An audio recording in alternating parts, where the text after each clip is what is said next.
मन हो, रह रह के आज मेरा डोले है मन हो, डोले है मन। जाने न प्रीत मेरे भोले सजन हो, जाने न प्रीत मेरे भोले सजन, मेरे भोले सजन।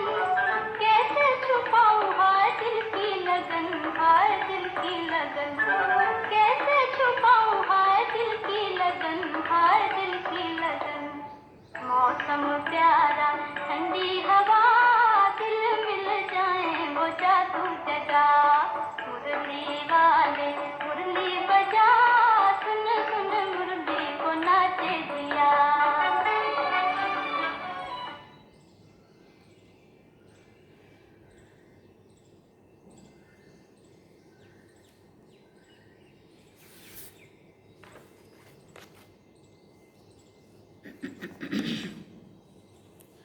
ओम शांति। बाबा गुड मॉर्निंग। आज बाबा के 28 मई 2021 के महावाक्य हैं। बाबा ने सार में कहा, मीठे बच्चे, बाप द्वारा तुम्हें जो सृष्टि के आदि मध्य अंत की नॉलेज मिली है, इसे तुम बुद्धि में रखते हो, इसलिए तुम हो स्वदर्शन चक्रधारी।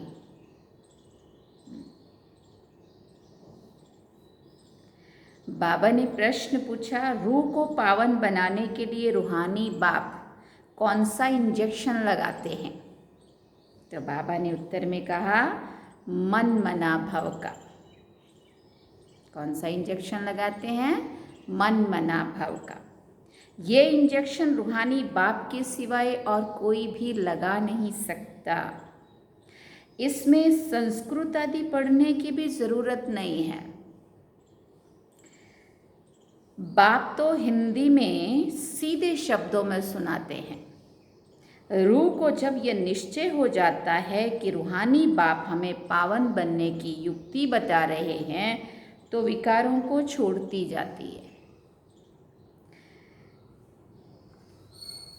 ओम शांति। ओम शांति का अर्थ तो बच्चों को समझाया है। आत्मा अपना परिचय देती है, मेरा स्वरूप शांत है और मेरा रहने का स्थान शांति धाम है, जिसको परम धाम या निर्वाण धाम भी कहा जाता है। बाप भी कहते हैं कि देह अभिमान छोड़ देही अभिमानी बनो। बाप को याद करो, वो है पतित पावन। ये कोई भी नहीं जानते हैं कि हम आत्मा हैं। यहाँ आए हो पार्ट बजाने, अब ड्रामा पूरा होता है, वापस जाना है, इसलिए कहते हैं मुझे याद करो, तो क्या होगा? विक्रम विनाश होंगे। इसको ही संस्कृत में कहते हैं मन मना भव। मन को मेरे में लगा दो, मुझे याद करो, तो क्या होगा? तुम्हारे विक्रम विनाश होंगे। बाप ने कोई संस्कृत में नहीं कहा है। बाप तो इस हिंदी भाषा में ही समझाते हैं। जैसे गवर्नमेंट कहती है एक ही हिंदी भाषा होनी चाहिए, बाप ने भी वास्तव में हिंदी में ही समझाया है। जब भी बाबा ने साकार तन ब्रह्मा बाबा का तन लिया, उसके मुख से जो सुनाया वो भी हिंदी में। अव्यक्त ब्रह्मा और शिव बाबा दोनों ने आके गुलजार दादी के तन में आके सुनाया, वो भी हिंदी में। तो बाबा कहते मैंने कोई संस्कृत में नहीं समझाया है, बाप ने वास्तव में हिंदी में ही समझाया है। उसका फिर हम सब देखते थे, जब भी डायमंड हॉल में बैठते थे, कितनी अनेक भाषाओं में ट्रांसलेशन होता था, लेकिन बाबा हिंदी में ही बोलते थे। तो बाबा कहते बाप ने भी वास्तव में हिंदी में ही समझाया है, परंतु इस समय अनेक धर्म मठ पंथ होने के कारण भाषाएं भी अनेक प्रकार की कर दी है। सतयुग में इतनी भाषाएं होती नहीं है जितनी यहाँ है। फिर बाबा कहते गुजरात में रहने वालों की भाषा अलग, जो जिस गांव में रहते हैं वो वहाँ की भाषा जानते हैं। अनेक मनुष्य हैं, अनेक भाषाएं हैं। सतयुग में तो एक ही धर्म और एक ही भाषा होगी। अभी तुम बच्चों को सृष्टि के आदि मध्य अंत की नॉलेज बुद्धि में है, ये कोई शास्त्रों में नहीं है, ऐसा कोई शास्त्र नहीं जिसमें ये नॉलेज हो, क्योंकि शास्त्र तो सभी मनुष्य आत्माओं के द्वारा लिखे गए हैं ना। हाँ, इसलिए बाबा कहते उसमें आटे में नमक मिसल है, और उन सभी वेद शास्त्रों का सार मैं आके सुनाता। हाँ, उसमें जो तुम लोगों ने मनुष्यों द्वारा ही लिखा गई जो बातें हैं, हाँ, वो बाप आके फिर उसको समझाते तो वास्तव में उसका अर्थ क्या है। ना कल्प की आयु का ही लिखा है, ना किसी को मालूम है। सृष्टि तो एक ही है, सृष्टि का चक्र फिरता रहता है। नई से पुरानी और पुरानी से फिर नई कहा जाता है। इसको कहा जाता है स्वदर्शन चक्र। जिसको इस चक्र का नॉलेज है उसको कहा जाता है स्वदर्शन चक्रधारी। पूरा चक्र जब बुद्धि में फिरता है, सृष्टि की आदि मध्य अंत का, तो बाबा कहते हैं जो बुद्धि में चिंतन चलता है तो उसको फिर क्या कहा जाता है, स्वदर्शन चक्रधारी। आत्मा को ज्ञान रहता है ये सृष्टि चक्र कैसे फिरता है, वो फिर श्री कृष्ण को, विष्णु को स्वदर्शन चक्र दे देते हैं। हाँ, ऐसे उंगली में दिखाया और चक्र घुमाया और जाके गले काटे सभी के, है ना। तो वास्तव में हमने अपने इस बुद्धि में ये ज्ञान का जो चिंतन, ये स्वदर्शन, हाँ, स्वयं का दर्शन, मैं आत्मा शुरू में आदि में क्या थी, मध्य में क्या बनी, अंत में क्या हूँ, बाबा आके मुझे क्या बना रहा है। जब ये अच्छी बात बुद्धि में ज्ञान का चिंतन चलता है, ऑटोमेटिकली वो विकारों का, बुराइयों का गला कटता जाता है, आसुरों का गला कटता जाता है। स्वदर्शन चक्र अंदर फिरता जाता है और वहाँ आसुरों का गला कटता जाता है। उन्होंने फिर स्थूल हिंसा और स्थूल चक्र और वो सब दे दिया, है ना। इसलिए बाबा कहते अब बाप समझाते हैं, उन्हों को तो नॉलेज थी नहीं, सृष्टि के आदि मध्य अंत का नॉलेज तो बाप ही देते हैं। ये है स्वदर्शन चक्र, बाकी कोई हिंसा की बात नहीं है जिससे गला कट जाए। ये सब झूठ लिख दिया है। ये नॉलेज बाप के सिवाय और कोई भी मनुष्य मात्र दे ना सके। मनुष्य को कभी भगवान नहीं कह सकते, जबकि ब्रह्मा विष्णु शंकर को भी देवता कहा जाता है। जो बाप की महिमा है वो देवताओं की भी नहीं है। बाप तो राजयोग सिखा रहे हैं, ऐसे नहीं कहेंगे कि बच्चों की भी वही महिमा है जो बाप की है। बच्चे फिर भी पुनर्जन्म लेते हैं, बाप तो पुनर्जन्म में नहीं आते हैं। बच्चे बाप को याद करते हैं, ऊंचे ते ऊंचा है भगवान, वो सदा पावन है। बच्चे पावन बन फिर पतित बनते हैं। बाप तो है ही पावन, बाप का वर्षा भी ज़रूर चाहिए बच्चों को। फिर बाबा ने कहा एक तो मुक्ति चाहिए, क्या वर्षा चाहिए, एक तो मुक्ति चाहिए, आत्मा ऊपर जाना चाहती है जो, और दूसरा जीवन मुक्ति चाहिए। जीवन तो चाहिए लेकिन कोई भी प्रकार का बंधन नहीं चाहिए। शांति धाम को मुक्ति, सुख धाम को जीवन मुक्ति कहा जाता है। अब मुक्ति किसको कहा जाता है, ऊपर शांति में चले जाना, घर में चले जाना, शरीर से मुक्त हो जाना, उसको मुक्ति धाम कहते हैं। और फिर इस वापस इस दुनिया में, सत्युगी दुनिया, स्वर्ग में आना, तो वहाँ जीवन तो है लेकिन कोई भी प्रकार का दुख का बंधन नहीं है, इसलिए उसको जीवन मुक्त, जीवन होते हुए भी मुक्त रहना। मुक्ति तो सबको मिलती है, जीवन मुक्ति जो पढ़ेंगे उनको मिलेगी। भारत में बरोबर जीवन मुक्ति थी, बाकी इतने सब मुक्ति धाम में थे। सतयुग में सिर्फ एक ही भारत खंड था, लक्ष्मी नारायण का राज्य था। बाबा ने समझाया है लक्ष्मी नारायण के मंदिर सबसे जास्ती बनाते हैं। बिरला आदि जो मंदिर बनाते हैं वो ये नहीं जानते कि लक्ष्मी नारायण को ये बादशाही कहाँ से मिली, कितना प्यार से और कितना पैसा लगा के, हाँ, कितने बड़े बड़े मंदिर बनाते बाबा कहते, लेकिन उनको ये नहीं पता है कि जिसका वो मंदिर बना रहे इतने प्यार से, हाँ, वो है कौन है, कितना समय राज्य किया, फिर कहाँ चले गए, कुछ भी नहीं जानते। तो जैसे गुड़ियों की पूजा हुई ना, इसको कहा जाता है भक्ति। आपे ही पूज्य, आपे ही पुजारी। पूज्य और पुजारी में बहुत फर्क है। उनका भी अर्थ तो होगा ना, पतित उनको कहा जाता है जो विकारी हैं। क्रोधी को पतित नहीं कहेंगे, जो विकार में जाते हैं उनको पतित कहा जाता है।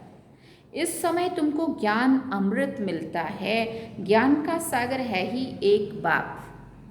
बाप ने समझाया है ये भारत ही सतो प्रधान ऊंचते ऊंच था, अभी तमो प्रधान है, ये तुम्हारी बुद्धि में है। यहाँ कोई राजाई तो है नहीं, ये है ही प्रजा का प्रजा पर राज।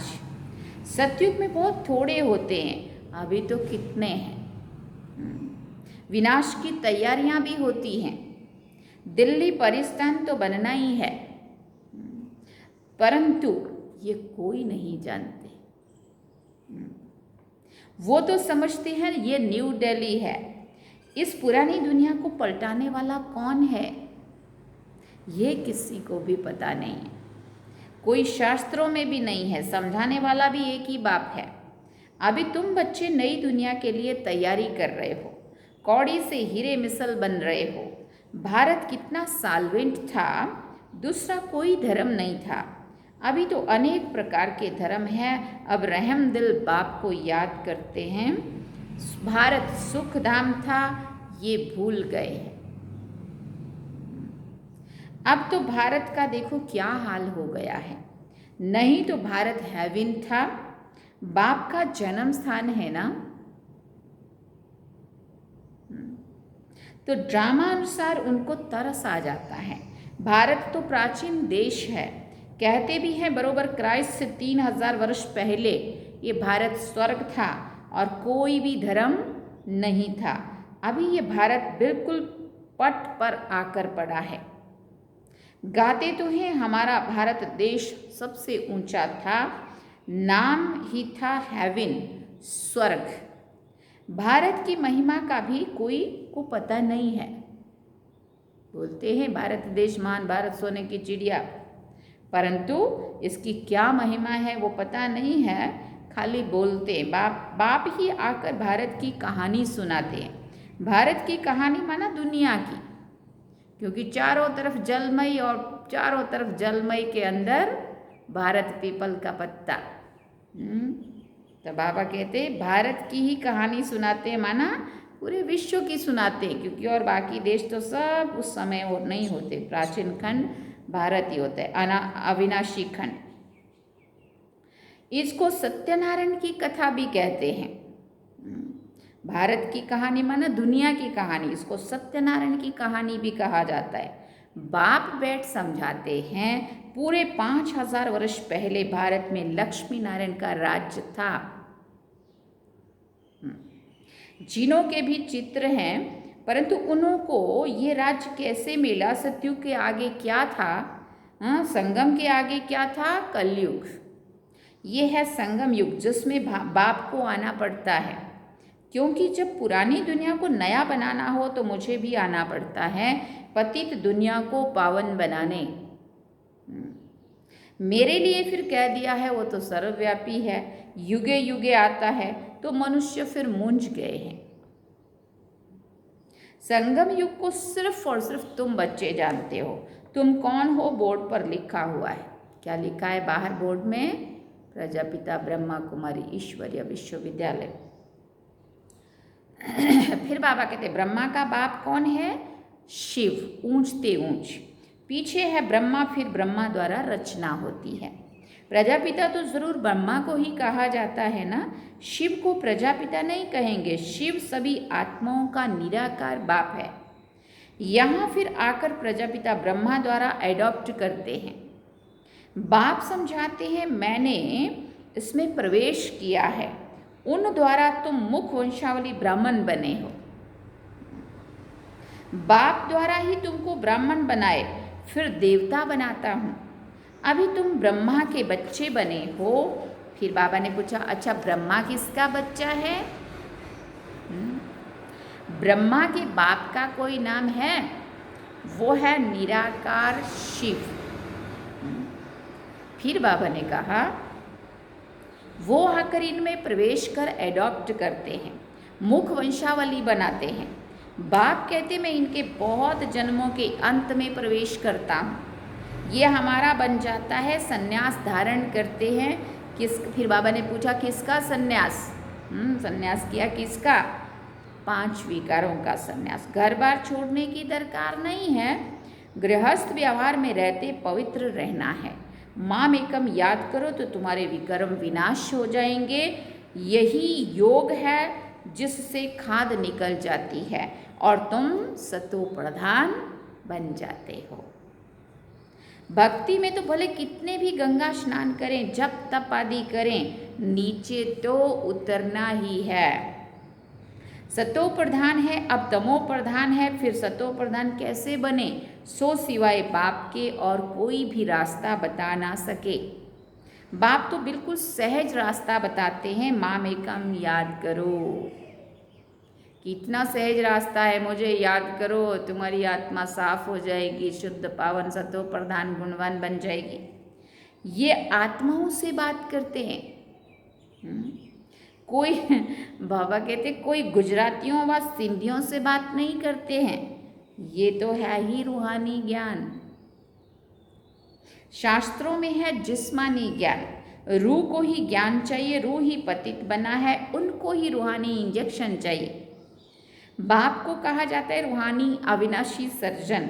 वो आकर अपना परिचय देते हैं कि मैं तुम्हारा रूहानी सर्जन हूँ। तुम्हारी आत्मा पतित होने के कारण शरीर भी रोगी हो गया है। आत्मा पतित होने के कारण, मैली होने के कारण शरीर भी पतित हो गया है, शरीर भी रोगी हो गया है।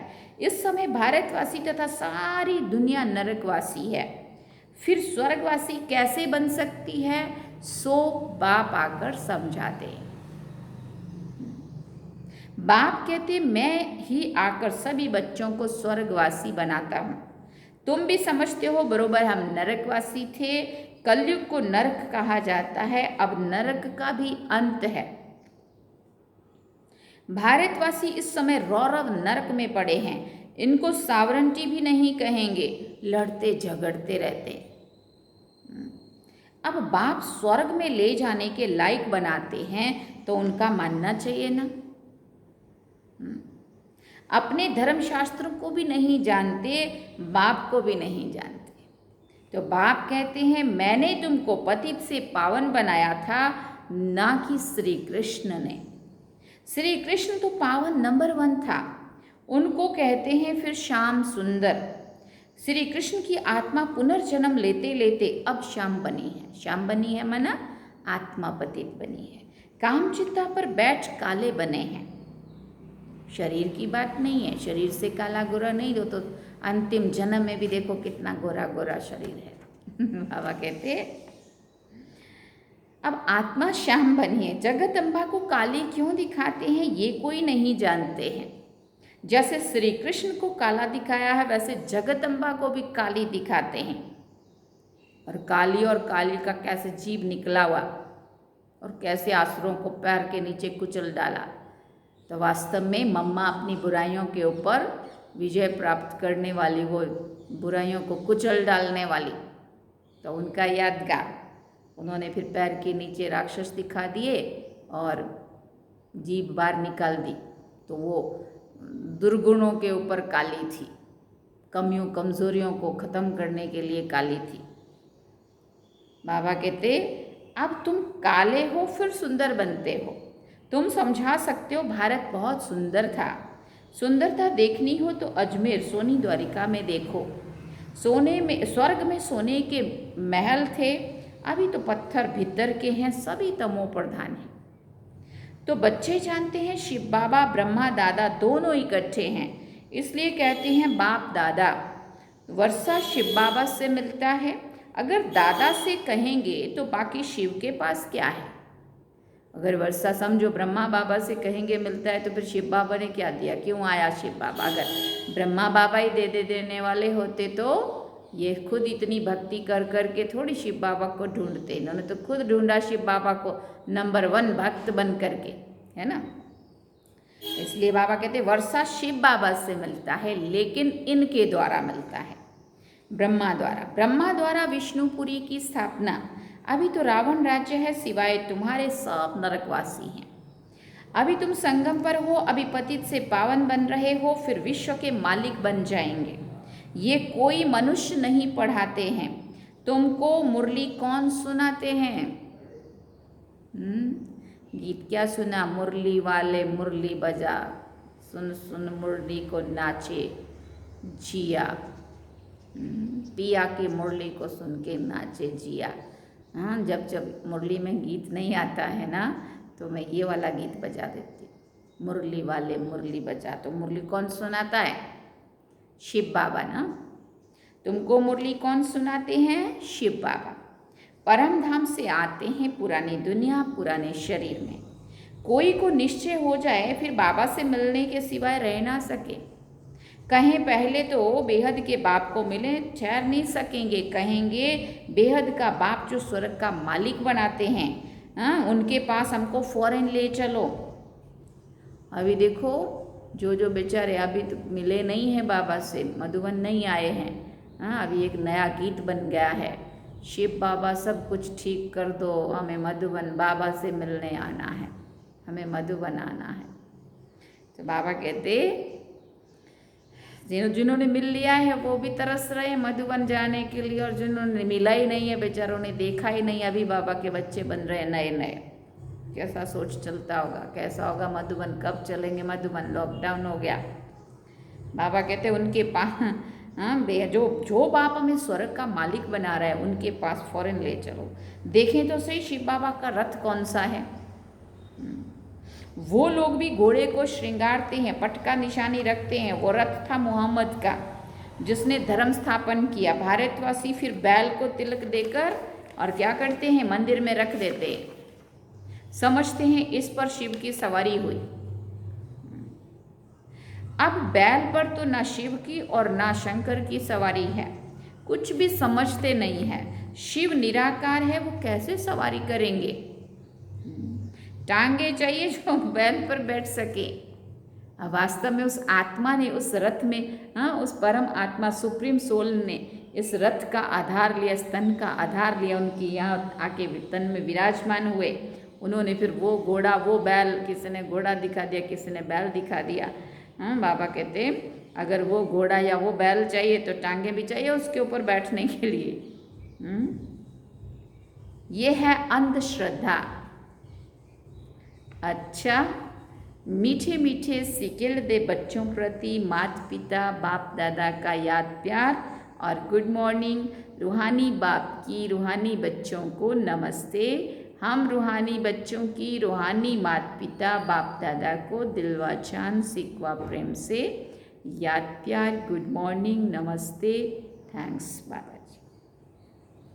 अब धारणा के लिए मुख्य सार है। पहला पॉइंट है, बाप से जो ज्ञान अमृत मिलता है उस अमृत को पीना और पिलाना है। खाली पी लिया और शांति से बैठ के नहीं, पीना और पिलाना है। पुजारी से पूज्य बनने के लिए विकारों का त्याग करना है। पुजारी से पूज्य बनने के लिए क्या करना है? विकारों का त्याग करना है। दूसरी बात, बाप जो स्वर्ग में जाने के लायक बना रहे हैं उनकी हर बात माननी है, पूरा निश्चय बुद्धि बनना है।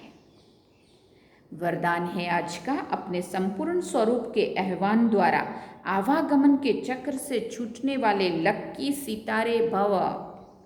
बाबा ने कहा अब अपनी संपूर्ण स्थिति व संपूर्ण स्वरूप का आह्वान करो, तो वही स्वरूप सदा स्मृति में रहेगा।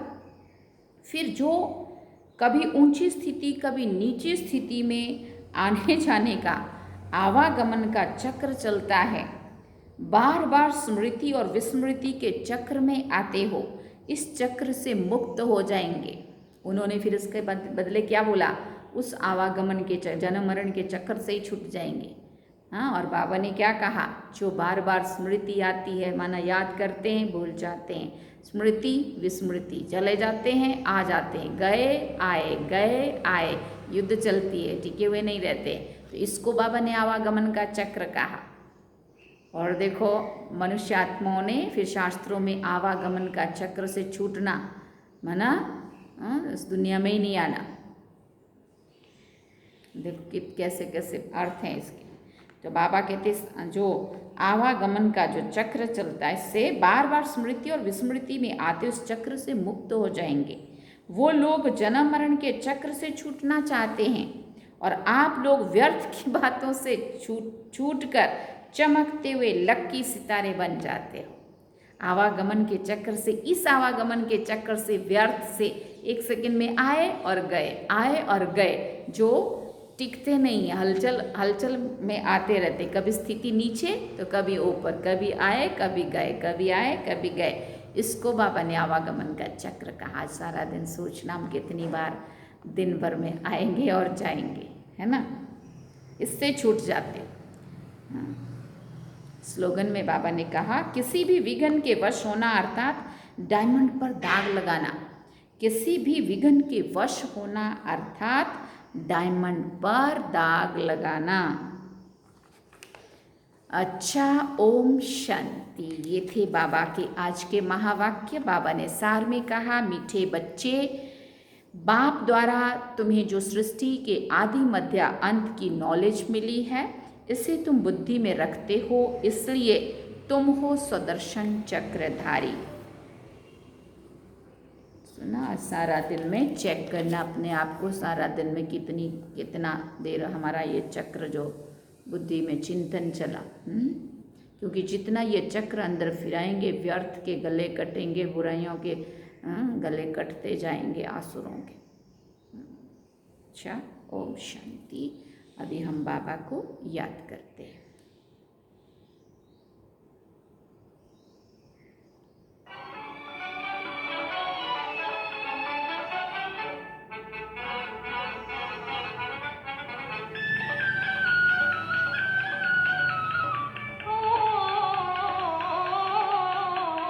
मुरली से तेरी जिया लागा बलम हो, मुरली से तेरी जिया लागा बलम हो, लागा बलम। आँखों में तू है नहीं अब कोई गम हो, आँखों में तू है नहीं अब कोई गम, नहीं अब कोई गम। ओ बंसी वाले तुझे मेरी कसम, तुझे मेरी कसम। ओ बंसी वाले तुझे मेरी कसम, तुझे मेरी कसम। आज सुना दे वो धुन जरा, रुम झुमता बन की बरसे खटा। मुरली वाले मुरली बजा, सुन सुन मुरली को नाचे दिया।